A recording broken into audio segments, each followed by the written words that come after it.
Well, Norman, welcome back to the program. Hey, thanks, Richard. So you had two pieces come out on the same day, and I know we don't write them that way, but they sometimes hit the street that way. But I liked that because it had a sort of thematic unity. One was entitled "Has J Street Gone Along with Genocide?" and one had the headline "How the Warfare State Paved the Way for a Trumpist Autocracy." And we'll start with the first topic because I think it's a good introduction into the second.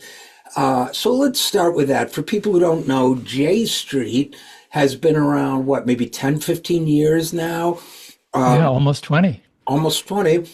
I remember when they came up, uh, a lot of people were very pleased to see them come along at the time because they seemed like the liberal alternative to AIPAC when it came to Israeli policy. You know, K Street. I guess the name is K Street is where all the lobbyists are. They were J Street, one street over, Jewish maybe. I don't know. J is for Jewish.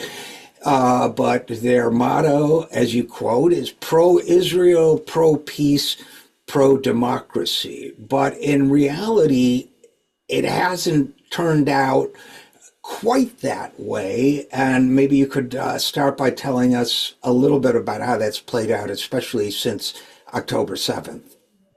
Well, I think it played out gradually, certainly in this century, when Israel would periodically bomb Gaza or Lebanon.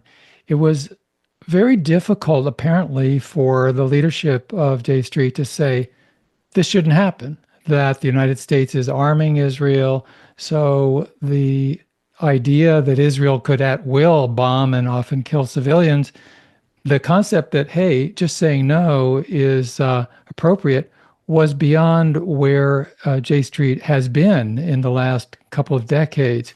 And that really sets a context, I think, for what's happened in the last half year or so, when the extent of the killing in Gaza has just been so extreme, and the conflicts, or one might say the contradictions of J Street's position became more and more glaring. And so, as you alluded to, I mean, from the very beginning, I discovered from their first month, they were saying they were, as you mentioned, pro Israel, pro peace, pro democracy. And while that was always, I think, problematic, now it's just become preposterous. And yet they're on that course. And like so many Democrats in Congress, the litany, the reprised pitch is we want a two-state solution. And I think whether you're in the House or Senate on the Democratic side of the aisle, or you're in the leadership of J Street, but particularly in the politician realm, it's sort of code for I checked the box, leave me alone. I Right. said I'm for a two-state solution, so can't we just certify that I'm a good guy or good gal, and we'll move on from there? And of course, anybody who really looks at the Bantustans of the increasing um, diminished existence of Palestinian communities in the West Bank, while the settlers are just expanding. I mean, can you really have a two-state solution with one state being Swiss cheese? I mean, it doesn't make sense. And what doesn't pass the sad left test, of course, now is that J Street has declined to uh, acknowledge what Human Rights Watch and Amnesty International have certified, that Israel has been engaging in genocide. But even more crucially, J Street cannot bring itself to say enough is enough, enough is too much. The US government should stop arming the genocide. In a sense, Norman, I think of this as an issue of concentric circles, where at the outermost circle, I think we've learned that there may be an inherent contradiction between being pro Israel, pro peace, and pro democracy, because Israel, as constituted, is not a truly democratic state. One group has privileges, another does not. But and that's the sort of outermost circle. But then within that, You have the question of, well, could you be pro-democracy by saying the Palestinians should have their own state separate from Israel, which has been the position of Democrats and liberals and J Street for a long time. And then, as you alluded to, you have the practice now decades old of settlements, illegal under international law, throughout the West Bank. That it's interesting that you mentioned the Bantustans of South Africa, their proposed apartheid system. I actually, when Trump first did the Abraham Accords, overlaid the old proposed South Africa map of Bantustans onto Palestine in the proposed plan there. They physically looked very similar, these little Swiss cheese kinds of things. And so how pro two-state solution are you if you remain silent while hundreds of thousands of people move in, making that option increasingly unlikely? Do you agree with that? I do agree with it. And I think that, as you say, when you get more to the core of the problem, the kind of ideological, emotional, sometimes religious middle of these concentric circles, it becomes, I'm afraid, a very anti-rational position because Jews, we're told, have a right to a homeland, and they decided it's Palestine, and Palestinians become, at best, second-class citizens, if not, as we've seen, especially in the last 18 months, so extremely treated as disposable people. Then how can we say that somehow this has something to do with democracy, it has something to do with peace, unless we're going to go with the definition of peace that was referred to by Clausewitz, the war theorist, who said every conqueror is a lover of peace. And so certainly have no doubt that the Israeli government, and for that matter, its accomplice in Washington, bipartisan accomplice, they'd love to have peace with the Israeli military boot on the neck of Palestinian people. That's the goal of conquerors. And really, being a colonial state, although that is denied profusely by the celebrants of Israel, that's Israel's ultimate goal that we're seeing played out. Now, liberal Zionists, and certainly J Street is a group among them personifying, and really the most powerful liberal Zionist group in the US at this point, they would say, oh no, we don't want to be conquerors at all. We want to live side by side. There's this tremendous humanistic rhetoric. And I think what the last year and a half of slaughter and use of starvation as a weapon of war by Israel has just brought to the fore in unmistakable terms, unless somebody wants to completely avoid it on purpose, really, is that Israel is about exclusion. It's about ethnic cleansing. And when push comes to shove, it prefers exterminating more and more Palestinian civilians rather than acknowledge that Palestinians are people. And I think, Norm, I think that that rings true to me, Norman. And I think one of the functions I learned a lot from your piece on J Street. I remember when they sort of came around to my community and they were giving fundraising talks with people who might, be Democratic Party contributors or whatever of various sizes, or be a wine and cheese gathering or whatever. And I remember the way I felt then, because I was already forming a very different sense of the reality on the ground in Israel and Palestine, but I was raised as a liberal Zionist, and with the liberal mindset and the Zionist mindset going hand in hand. And I feel almost as if, as the years rolled by and the internal contradictions of the project of Israel became harder and harder to reconcile, that people who felt an attachment to liberal Zionism didn't want to let go of the dream of Israel or of the sense of self as a liberal, were kind of retreating and finding new enclaves. And I felt as if J Street came, I'm trying to express this the right way, but almost came along as if membership could be a form of absolution Yeah. for the wrongs that Israel was doing with the either tacit or overt support of a lot of liberal people, liberal Jews, liberal Democrats, others. And that your piece reinforced that for me. It even shocked me in the sense that I don't even think they were doing as much absolution as I thought. You talk a lot about how they did good on they did good deeds on the Iran nuclear deal, but you write, as with liberal Zionism itself, the flaws in J Street's approach have become more and more apparent over the years. Well, what are some of those flaws?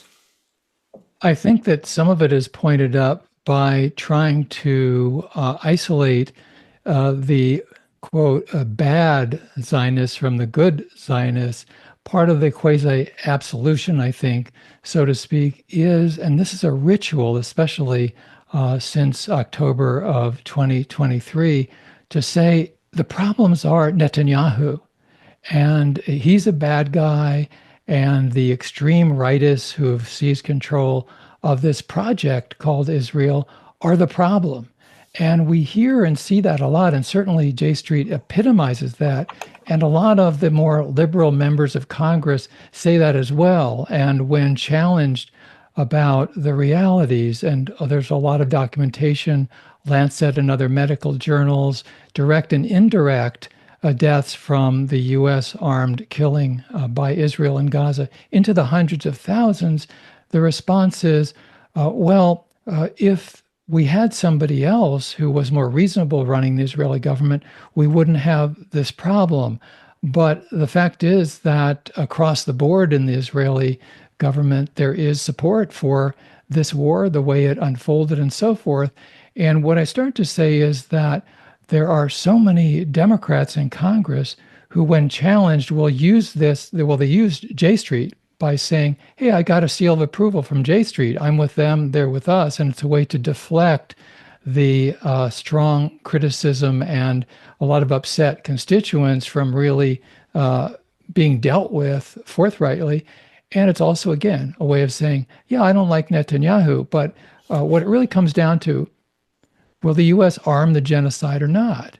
And J Street is emblematic of the liberal Zionism that can't bring itself to say, no more bombs, no more missiles, no more fighter jets to help this genocide take place.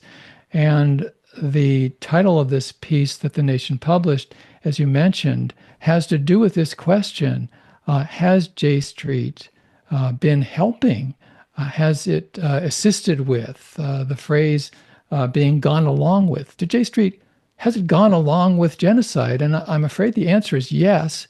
And it's not only about one organization, it's about a very wide and deep sector of Jewish Zionists and, more unequivocally, perhaps, the 10 million members of the leading organization of Christian Zionists in this country. And we've got this alliance that's gone on. Now the Republican Party is in with both feet for the genocide and ethnic cleansing project in Gaza and in Palestine in general. And I think, Norman, it may even go beyond liberal Jewish Zionists or Christian Zionists.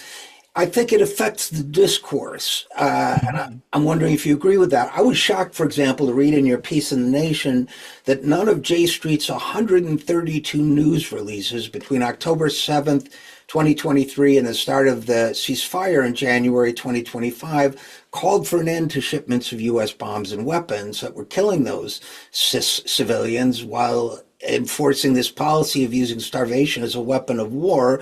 And that's not only, as you rightly say, a glaring omission for a group that declares itself pro-peace, it's also tolerating violations of international and domestic U.S. law. And so I think the presence of a quote-unquote liberal group out there gives cover for a lot of liberal Democrats to either continue supporting Israel or not making it a line in the sand. I've heard so much commentary since the November election that describes the issue of genocide as if it were just another policy disagreement, and rather than a moral horror and humanitarian horror. And it seems to me that this kind of, on the one hand, omitting what practical steps the U.S. could take, and on the other hand, as you say, taking a firm line against calling it genocide, despite what so many of the legal experts have said and courts have suggested. It seems to me that it has a broad and pretty pernicious effect. Is that right? It's a very mutual process of providing cover. Members of Congress, and until a few weeks ago, the person in the Oval Office, J Street was unified with the Democrats running the show in terms of the double talk, the disingenuous stuff coming out of the State Department, that these weapons are being used in compliance. And what we see, compliance with U.S. law, like the Leahy law, that says you can't continue to send weapons to human rights violators around the world. Well, it was obvious that was happening. And the discourse, as you say, has become so polluted that it's a through line. The pollution of the discourse goes through the political arena and the media arena.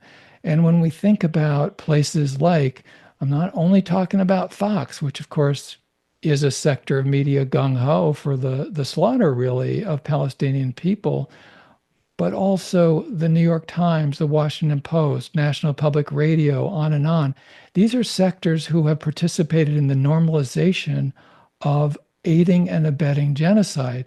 And when many of us were growing up, we used to hear genocide is the ultimate crime. And when the Nuremberg trials took place and we read about them and we saw Spencer Tracy in Judgment at Nuremberg and so forth, it was quite properly hammered home to us, if we were paying attention, that genocide is absolutely intolerable. There's no way to keep, or we should not accept moving the goalposts again and again and saying, well, this isn't genocide really, it's just something that we wish wouldn't be happening. And yet really, when you come down to it as sort of a representation of, an embodiment of an entire degradation of human discourse, I think that's one of the reasons J Street is so important.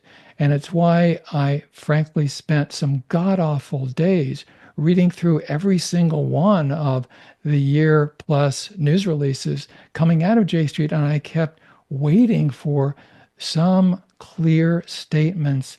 This is going too far. And those statements never really happened.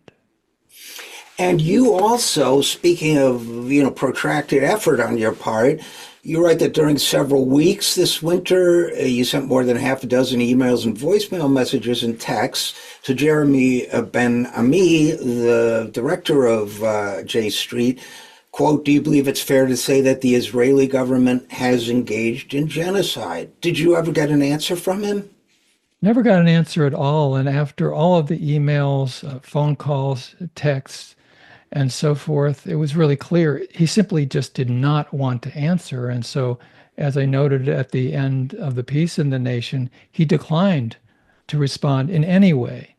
And when I think about that question, whether or not we think it's an ultimate question or the ultimate question, I think the shipping of weapons to Israel is the bottom line of complicity and participation in genocide. Still in all, we can see as a Jewish-led group, mainly with a membership of American Jews, if the leader of that organization were to publicly acknowledge what Human Rights Watch and Amnesty International and others have made very clear unequivocally, that Israel has been engaging in genocide, then could a Jewish group say, well, it is genocide, but we don't want to stop the weapons for the genocide Right. to continue? And I think that explains why it's a question that the leader of J Street refuses to answer. Because if he says, no, Israel is not engaging in genocide, that's absurd. It's refuted by the most widely respected human rights organizations in the world. On the other hand, if there was a truthful answer, yes, Israel has been engaging in genocide, then the entire posture of J Street and the liberal Zionist American establishment would fall down. It would collapse because how could we possibly say it's okay to arm genocide? And I would just, my thought on reading that from you was, if you're the leader of an organization or the supporter of an organization who feels that in order to carry out its mission, it can't answer that, you can't answer that fundamental moral question, I would think looking in the mirror would be a cause for, no pun intended, a great deal of reflection. And it's a profound state of affairs when that happens. But to me, the question of liberal Zionism and the challenges there, to me, that's part and parcel of a broader question that you also had a piece come out about this week in TomDispatch.com, how the warfare state paved the way for a Trumpist autocracy, and subtitled, "It's a True Cost of War." Tell us a little bit about that. Well, one of the bridges between these two articles and what we're talking about now, I think, is that more than ever, just profoundly, we really can't separate U.S. militarism and American Zionism.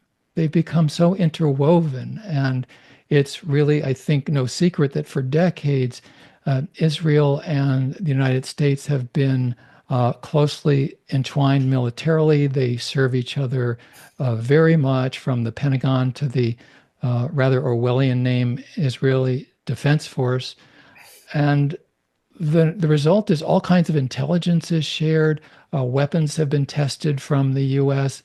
on people in Gaza and Lebanon, on and on. And so that's been a reality, but that reality has been pumped up to an extreme degree in the last year plus. And so we now have Israel functioning as part of an overall current effort here midway through this decade, where the United States is reasserting itself, even as its economic leverage over the world declines, to insist that its military grip on the world should be at least as tight as it has been, if not more so. And the U.S., we know, has as Dwight Eisenhower said, a military-industrial complex. I also call it in the piece a military-industrial tech complex.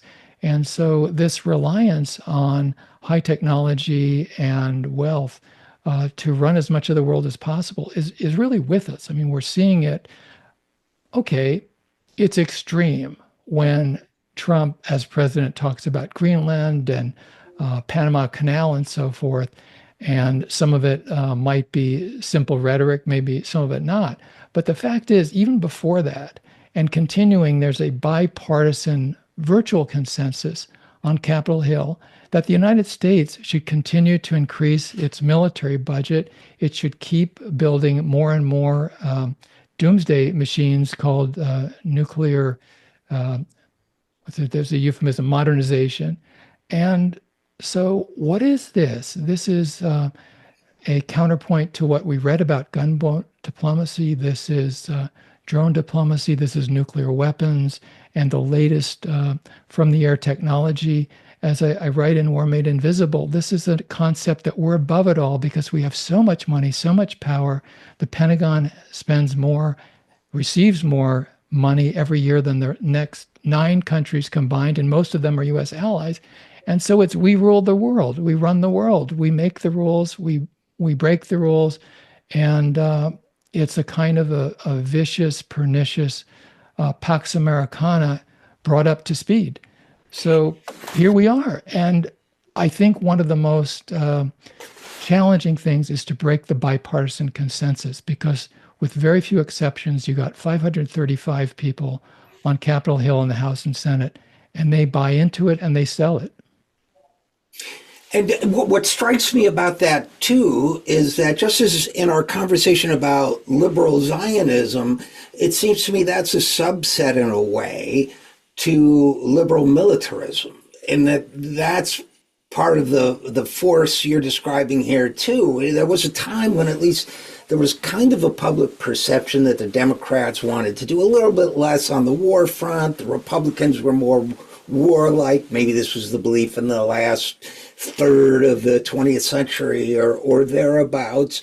But somewhere along the line, the Democrats decided the way to, this is my view, but I mean, it seemed to fit in with what you wrote. The Democrats seemed to decide that being more warlike was going to shore them up, a perception of weakness. So, they ran a war hero, John Kerry, as president. They consistently joined their Republicans and sort of outbidding each other for how much more to add to the military budget. Talk about euphemistic, the Defense Department budget. Right. And, I think one of the points you make is that there seemed to be the American public that was feeling and is feeling economically stressed, as well as wondering why we need to be in all these places, got no relief from either party. And under Biden, a surprising militarism and a sort of disdain for diplomacy, avoiding diplomatic opportunities, accelerating the Ukraine conflict, and so on. And so President Trump comes along running for re-election. And as you say, this paved the way for Trumpist autocracy. How did it do that exactly? I think that it was sort of a judo move by Trump. As you say, the Democrats used to simply try to follow the Republicans with a race to the bottom of militarism. And so they didn't want to be accused of being soft on communism or terrorism or whatever. And although Obama had a great option in 2009 to say that the so-called war on terror was not bipartisan, he chose to make it bipartisan. And he sent 100,000 troops into Afghanistan at one time. Instead of "I have a dream," he was "I have a drone." I quote him these warlike speeches when he spoke to troops in Afghanistan. And then Hillary Clinton in 2016, like Obama, really didn't pick up on that. At the grassroots, it was working class disaffection. They bore the brunt. They went and came home with their bodies and emotions often shattered, if not mourning their loved ones. They had PTSD. They dealt with the hollowing out of the infrastructure of the country that was the safety net fraying while the Pentagon budget zoomed upward. And Trump, who has proved to be very capable of denouncing Democrats as warmongers and wimps in the same speech, because why should Trump ever be consistent about anything, simply a demagogue opportunist? He really ran circles around Hillary Clinton in 2016. And I think that shifted a paradigm, which we're seeing again, where in many cases in the last couple of years, it's Democrats who are portrayed as more warmongers. I think both parties are fully locked into a militaristic view of the world, but Trump is able to demagogue it very effectively without a strong response from the Democrats. And they're sort of back on their heels and unable to articulate a coherent message, as in contrast, Bernie Sanders is able to articulate. And Bernie will say, "Hey, get the Pentagon off of welfare, and our stature in the world and our greatness as a country isn't about how much money we spent on weapons to kill people." That's a huge shift in terms of the dynamics of this country. I had two thoughts when I was reading this section of your piece, Norman. One was I was reminded in the primary when I was working for Bernie that Hillary said, "I don't know who he talks to," meaning Bernie, about foreign policy and military issues, but I talk to my friends like Henry Kissinger. And Bernie cut in to say, "Well, it sure as hell ain't going to be Henry Kissinger." I was never more proud of my boss than at that moment. But that was, in fact, there was support for that. And I was also thinking, boy, it would be great to put in here something about the study that was done. And then you did that, a study showing that there was a significant and meaningful relationship in three key states that went for Trump between a community's rate of military sacrifice, its casualties, injuries, and deaths, and its support for Trump. All three could have flipped from red to blue and sent Hillary Clinton to the White House had these communities felt differently about Hillary and her militarism. So to me, part of what you're saying, I think, is that the Democrats are clinging to an old paradigm where they think people want to hear warlike talk, but people have moved beyond that and they're stuck in the past. Is that a fair characterization? Well, absolutely. You've got people like Schumer and Jeffries running the Democratic operation in the Senate and House, and they basically are reading out of an old playbook, and it didn't necessarily work decades ago, but now it's woefully out of step. They're basically saying, and I think this is a reason that Hillary Clinton, a big one, why she didn't win in 2016. The message is, let's you and them go fight. Right. I'm really moral. I want to stand up in the world against tyranny. So you working class people should suffer the results of being in the military. We should impose further this neoliberal model for the benefit of the military contractors and the military industrial intelligence tech complex. And then that shows that we're on the high moral ground. And I actually see a parallel there with the last 3 years in terms of the war in Ukraine, which you mentioned, because this has been a united Democratic Party stance with precious few exceptions on Capitol Hill, more division among Republicans because they'd rather be reckless militarily towards China than Russia. But what we really have gotten from the leadership of Biden and the continuing leadership of Schumer and Jeffries and so forth in Congress is we're really moral and we want to keep sending the weapons to Ukraine so Ukrainians and Russians can keep killing each other. Well, that's rather bereft of a really deep moral position in terms of leadership in the world. It most certainly is. And Norman, there's a lot more we could discuss about this piece, but in the interest of time, maybe we'll focus finally on your conclusion, which I thought was really important. First of all, you talk about the ongoing cost of war and its activities. The study from the Cost of War project at Brown University. It goes on in 80 countries and so on. We spend more on the military than the next 9 countries combined.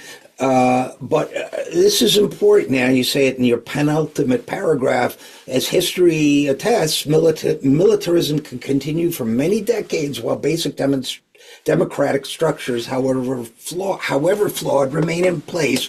But as time goes on, militarism, you say, I'll paraphrase, is a risk factor for developing some kind of variation on fascism, and that this militarism will permeate the society at large eventually. I think we've seen that already in the brutal repression of student encampments protesting the genocide in Gaza. I think we saw the military arm of the state come down on our own young people. And that to me is a warning sign.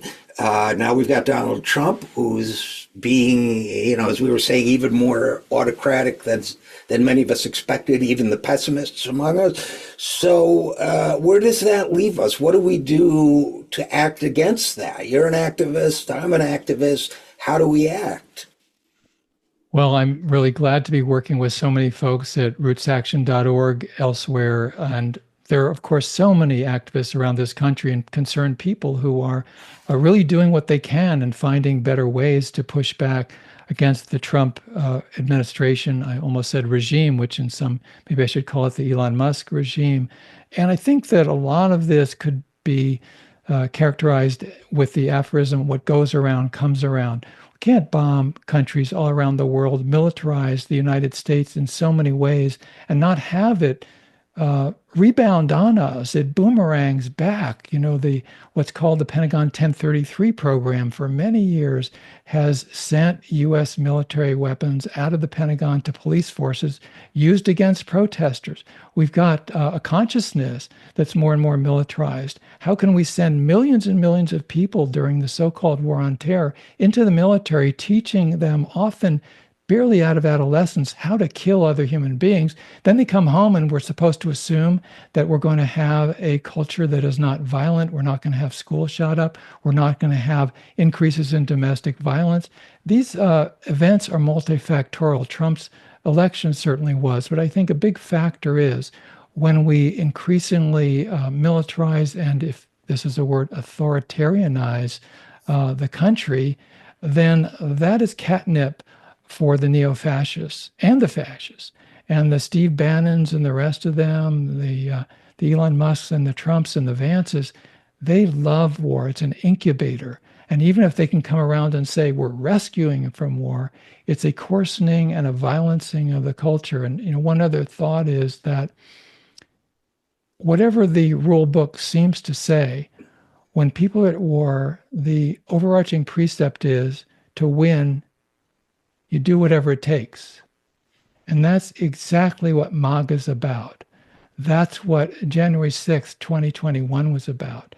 And as I say in the piece, not only does Donald Trump aspire to be the commander-in-chief, which legally he is now, but also he is aspiring to be and is a commandant of the MAGA forces. And this is a inherently violent approach to the world and to domestic politics. Whatever works. And it's also zero sum, isn't it? I mean, Right. it's not I win, you win. It's I win, you lose. That's the military metaphor that is now coming home with a vengeance. So I encourage people to read both these articles. Again, in The Nation, it's how J Street, has J Street gone along with genocide, and in Tom Dispatch, how the warfare state paved the way for a Trumpist autocracy. Norman Solomon is the author of both of them, and you can find out more about Norman at rootsaction.org. So thanks for these excellent pieces. And as always, Norman, thanks for coming on the program. Hey, thanks a lot to you, Richard, and to the Zero Hour. We depend on your support here at the Zero Hour, so please give whatever you can at any of the links you see on your screen. Thanks so much.